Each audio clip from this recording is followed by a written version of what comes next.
the first to know Nsem-Pii TV. Etiefo sisi no ekemekwa kweze ye yi committee nyakopo ya do china ana mo hyase atanase efa chief justice get to tokunu John Mahama suspending no na wode acting chief justice justice Bafoboni ababisi honom anase abehye nanan say onye acting chief justice na as time goes on say it may chief justice get to tokunu free honoma ono so ahwe say obema acting na kasaba be substantive anase obema obfufro ababa take over as chief justice of Ghana na lawyer Anokye Frimpong or a private legal practitioner or say sad na John Mahama as a committee no masetino one of the easiest way I bit me a chief justice every one is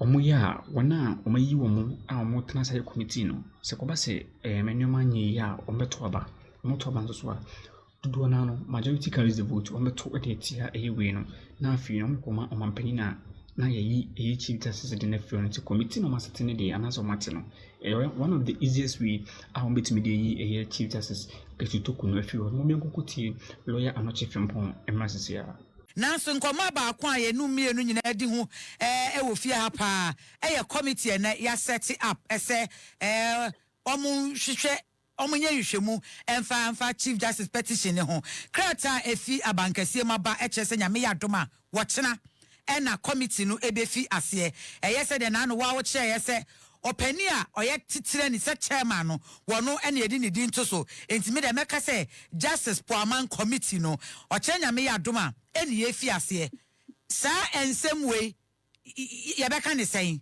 o chena committee no efi o madwuma se we expectations ene den me expectation no ene say what be some Nsem-Pii na me committee so asem dey straight. And they said, my expectation, and yes, my man, me don't want to say, me this year, you are. Why, Supreme Court judge, and we are the chief justice, you will be free and come papa. Now, no quite pie, woman, and they say, when the hours, my man, on the permanent manako. Very simple. And they say, sure, 1960 Constitution, a first Republican Constitution.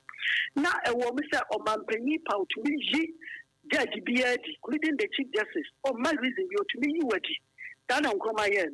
And the 1992 Constitution, well, and so was a flight lieutenant Wallenson. Constitution on 1 year, and on Sunday election, into 1 year Constitution, a power in the woman in our president war. And true that the dismissal of the Chief Justice, and all said that may a year and say, young Katasuka Krebi, Fantifosa Hanya. Say president, you know, to be Chief Justice. The use of track here, and many people who say, President, and then I second the direct. Yabayani said, can the NPR now generally say, or my penny Chief Justice stated misbehavior, and now your friend say incompetence, and now say infirmity of body or mind. Your national unity. Would the petition no quite? President and then Saka. On former Council of State. Council of State who read the Constitution about a party noa. Yatua Belgino, 4 years, Roman crop when they go into the year 2020 up to 2024. Council of State members in MPP4 and a Wemusi in NDC. And the Council of State or President, your President never can a woman 8 years. And here someone who said, Constitutional State Council of State, Obi Oya Hofo, Obi and Fula, and an argument by the technicality board, a president and Council of State Bobu, Ombongu, Ombeki and your president Neka. Then the next step, money yet for 4 crown and it said, judges, you know, I hear you woman. So, woman, Kokana, Yansha, 7 months away, yeah, you may have a classmate as you do. Now, ye justice, Pwamang, the patch out, only a mere pair. Against Mr. and Star President, no the Council of State, and you won't. I want your president not town for no woman, not the four. And it is almost Koshiano Muteki decision.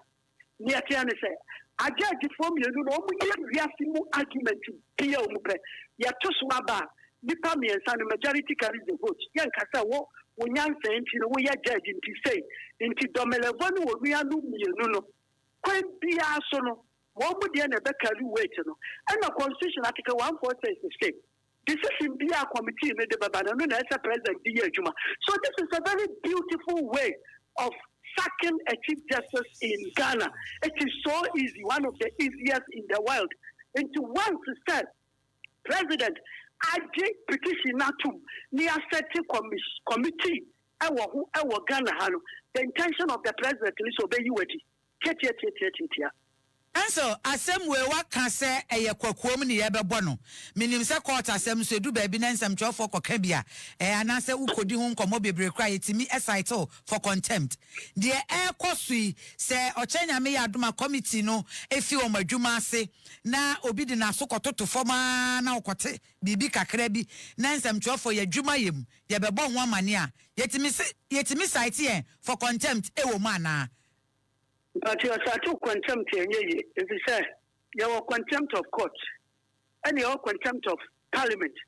You are be any contempt of committee. It is more equayam from so constitution say the beyond in camera.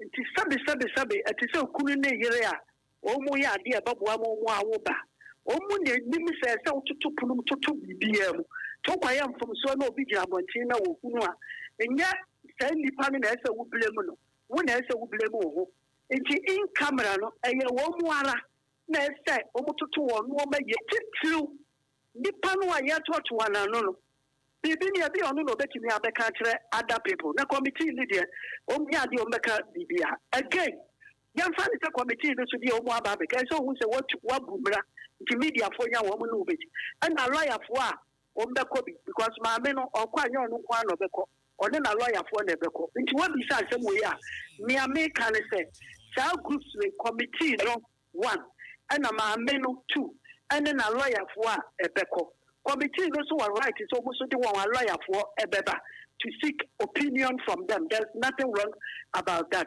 Almost say you back on Emma Abonte. Then we go back Abonte. The PN were found a content of committee there. A bini article 146 Mr. To one say is almost MP Abonte, Pia Abonte, open your baby more, and your more Amote Amote.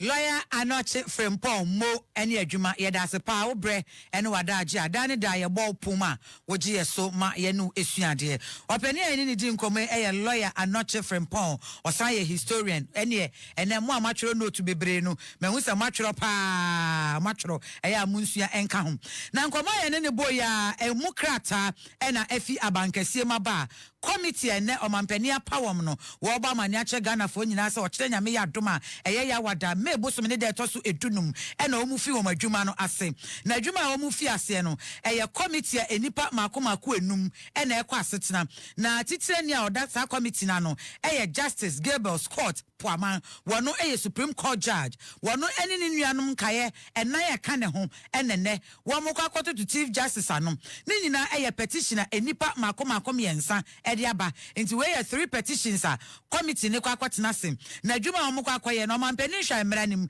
Ghana mamra 1992 constitution article 146 clause 6 no ena wagina so ene wo se ebra nkrata miensa ne beka ne nsa ena wo so kakra bi di koma council of state in Sudan dan ania no say yes there is a prima facie case so amampeni sanje eno pass ma amampeni eno amampeni se ene so masa wo so eno amampeni sa wo so kakra bi eno ene wakoti committee Justice Pwamang committee ochire nyame ya doma wo mu fi ase wo pani ani sa shekrata ya se Felix Kwachi Ofosu MP spokesperson Emma President Minister Government Communication na wo wie kra eno say committee ne betna se enam yensa na wotwe bia enti 1 week bia no 3 times eno betna se kosise omu bewie na omu recommendation wo maboni nyina tofa ede akoma omampani na omampani esoma ne opese ode ye no wadane ede aye enti ye ne esi Over to you, Jolati.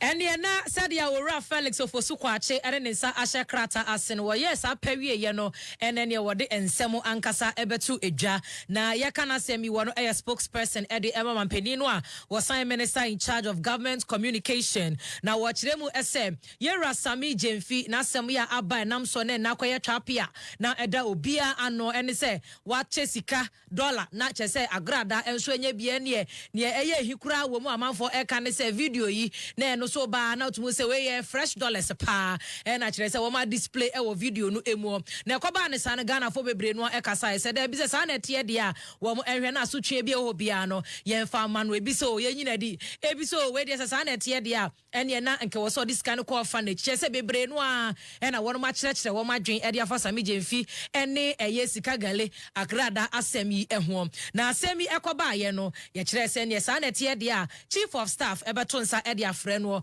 na foma kokototo na no na bibia atumi akoso eye nkyeremu bi wo hɔ no mo a na asɛm no kura si ye kyire no wura Sami Jemfi e de apology letter e baaye en ye wo hwɛ ni Facebook page a anase ni social media handles no a wo ba be pa cho sɛ wan hyɛ da enye bo apayo sɛ wo cha agrada sika na wo motwa ho video dia ba be yi amanfo ehi ne de bi wo se enye sakra ena etie na wei ana wura Felix Ofosu kwache e kasa dia fa no wo kyerɛ so mkoko hia chief of staff ewie sɛ crane peno ena ne wo hwɛ apology ho nsɛm de wo mka bi pa e wo hɔ no mo na no achi ena wone nsɛntwerɛfo edi nkomo ena wonu monyamfo Felix Ofosu kwache e de to dwa no wo kyerɛ sɛ wei a esie no enye no enti na mpanifo begina so aka sɛ kyenkyene a sɛ ne Sami Jemfi aye sɛ dia ebi asotwe bi a broso bia ena yemfa ema no wode akyɛw pa abade wo se akyɛw pa na wode aba eno ano no ɛso hɔ no mo a enti no wo enye bibi entra akyɛw pa no a Sami Jemfi e de aba no enwa afei nso so no wo se wo muguso ade omani to form said esie no ebi ensibiom said e be ya empo ne ye bi e wo ho na se won be hye ada ne dia won be ye ama no aso Ghana fo ani yentie said e wo kire sansem no bi fine. The view is that to begin with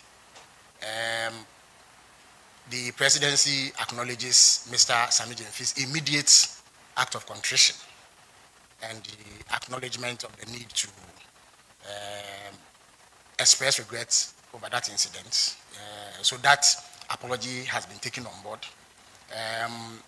You do recall that when President Mahama launched the Code of Conduct, he said that one of the remedies for any potential breach was a public apology. He also said one of the potential remedies was a caution from the highest levels of government.